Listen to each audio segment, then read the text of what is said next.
ప్రకాశం barrage కు వరద ఉధృతి కొనసాగుతోంది. వరద ఉధృతి పెరగడంతో బ్యారేజ్ 70 గేట్లను ఎత్తి నీటిని కిందకు విడుదల చేస్తున్నారు అధికారులు. బ్యారేజీలో ఇన్ఫ్లో 2,89,718 క్యూసెక్కులుగా ఉంటే అవుట్ ఫ్లో 2,75,950 క్యూసెక్కులుగా ఉంది. వరద కారణంగా నదీ పరివాహక ప్రాంత ప్రజలు అప్రమత్తంగా ఉండాలంటూ అటు అధికారులు హెచ్చరిస్తున్నారు.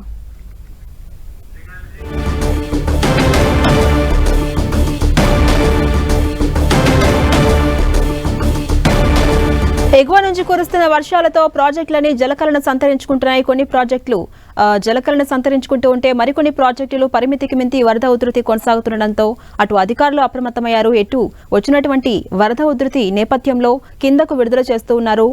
దానికి సంబంధించి మనం చూడొచ్చు. ప్రకాశం బ్యారేజీకి కూడా వరద ఉధృతి కొనసాగుతోంది.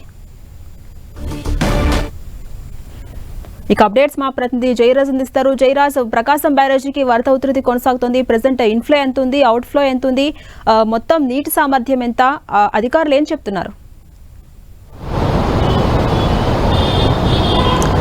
ఝాన్సీ రాణి, ప్రకాశం బ్యారేజీకి వరద ఉధృతి 3వ రోజు కూడా కొనసాగుతుంది.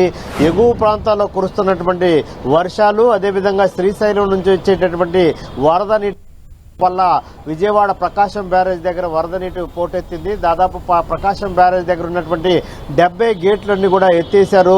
2,89,000 క్యూసెక్ నీటిని మొత్తం ఇన్ఫ్లో ఉంది. దాంట్లో 2,75,000 క్యూసెక్ల వరద నీటిని సముద్రంలోకి వదులుతా ఉన్నారు. మొత్తం మీద ఇక్కడ మనం ప్రకాశం బ్యారేజ్ దగ్గర చూస్తే 70 గేట్లన్నీ కూడా 3 రోజులుగా ఎత్తివేసినటువంటి పరిస్థితి ఉంది. మొత్తం 12 అడుగుల మేర ప్రకాశం బ్యారేజ్ దగ్గర వరద నీరు ఇక్కడ నిల్వ ఉన్నటువంటి పరిస్థితి ఉంది.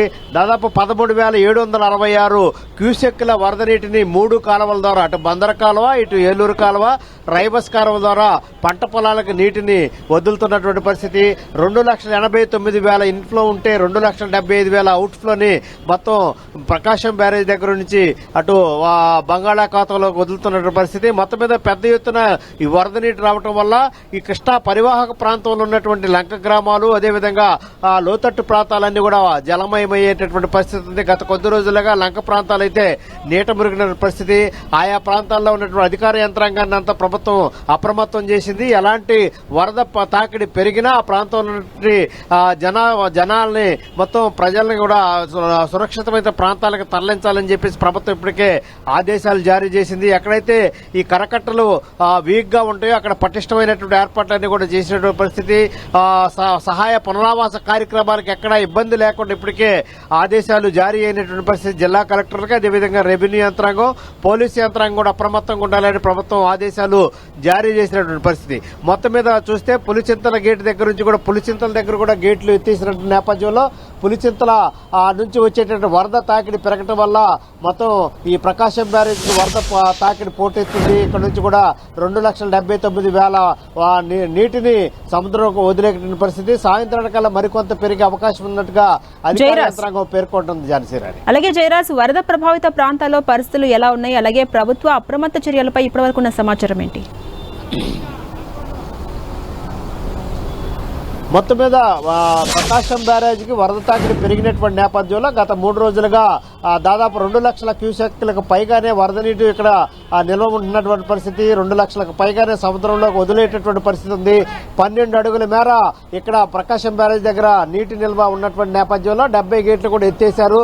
అదేవిధంగా లంక ప్రాంతాలు పూర్తి స్థాయిలో ప్రతిసారి వర్షాకాలం ఉన్న తర్వాత లంక ప్రాంతాలన్నీ కూడా జలమయమయ్యేటటువంటి పరిస్థితి ఉంది. ఆయా ప్రాంతాల్లో పూర్తిగా సహాయ పునరావాస కార్యక్రమాలకు సంబంధించిన ఏర్పాట్లన్నీ కూడా పూర్తి స్థాయిలో చేపట్టారు. అదేవిధంగా ఎక్కడెక్కడైతే ఈ కాలువగట్లు వీక్ గా ఉంటాయో అక్కడ పటిష్టమైనటువంటి ఏర్పాట్లు కూడా చేసినటువంటి పరిస్థితి ఉంది.